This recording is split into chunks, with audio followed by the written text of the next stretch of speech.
कापूस 9,000चा टप्पा गाठणार का? नमस्कार शेतकरी बांधवांनो. गेल्या काही दिवसांपासून कापूस बाजारात जे काही घडतंय ते पाहून बऱ्याच शेतकऱ्यांच्या चेहऱ्यावर समाधानाचे हास्य उमटलं आहे. पांढरं सोनं पुन्हा एकदा भाव खाऊन जातंय असं चित्र सध्या दिसत आहे. पण या वाढत्या भावामागे नक्की कारण काय आणि यात आपण काय काळजी घ्यायला हवी?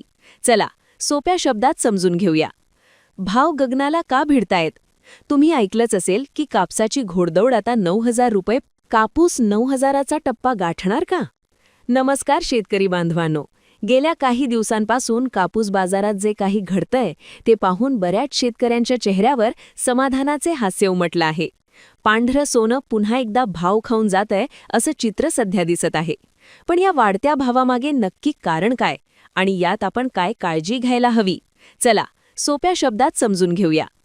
भाव गगनाला का भिडतायत? तुम्ही ऐकलंच असेल की कापसाची घोडदौड आता 9,000 रुपये प्रति क्विंटलच्या दिशेने सुरू झाली आहे. अकोटच्या बाजारपेठेत तर कमाल भाव चक्क 8,800 रुपयांवर पोचला आहे. म्हणजेच 9,000ला फक्त 200 रुपये कमी. पण इथे एक गोष्ट लक्षात घ्या, हा कमाल भाव आहे, सरासरी भाव नाही. कमाल भाव हा तुमच्या कापसाच्या गुणवत्तेवर, लांब धाग्यावर म्हणजे स्टेपल लेंथवर ठरतो. सध्या गावखेड्यात व्यापाऱ्यांकडून मिळणारा सरासरी भाव हा 7,800 ते 8,100 रुपयांच्या घरात आहे. त्यामुळे तिथे एवढा भाव आणि आम्हाला कमी का असा गोंधळ न करता आपल्या मालाची क्वालिटी तपासा. भाववाढीची रियल कारणं काय आहेत? कापसाचे भाव वाढण्यामागे 2 मुख्य कारणं आहेत, जी तुमच्या फायद्याची आहेत. 1. सरकारचा मास्टर स्ट्रोक. केंद्र सरकारने 31 डिसेंबरनंतर कापूस आयातीवर 11% आयात शुल्क म्हणजे इम्पोर्ट ड्युटी लावले. यामुळे परदेशातून येणारा स्वस्त कापूस महाग झाला आणि व्यापाऱ्यांना नाईलाजाने देशांतर्गत कापूस खरेदी करावा लागला. या निर्णयामुळे व्यापारी लॉबीची कोंडी झाली आणि भारतीय शेतकऱ्याला त्याचा फायदा झाला. यासाठी सरकारचे कौतुक करायलाच हवे. 2. शेतकऱ्यांची एकजूट आणि घटलेली आवक.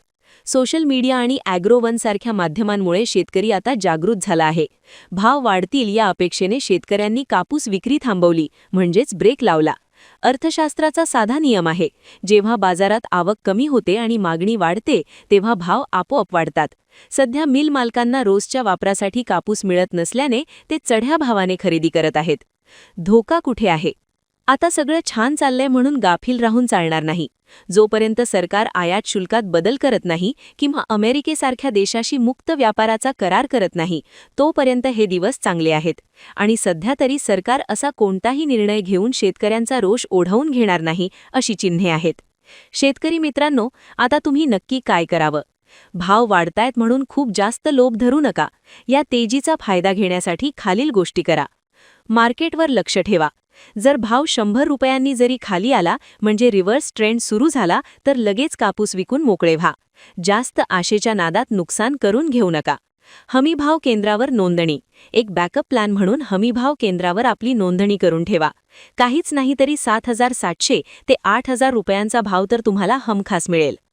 टप्प्याटप्प्याने विक्री. सर्व माल एकाच वेळी विकण्यापेक्षा जसजसा भाव वाढतोय तसतसा थोडा थोडा माल विक्री करा. थोडक्यात काय तर परिस्थिती सध्या शेतकऱ्यांच्या बाजूने आहे. या संधीचं सोनं करा, पण लालच नको तर योग्य नियोजनाने नफा कमवा.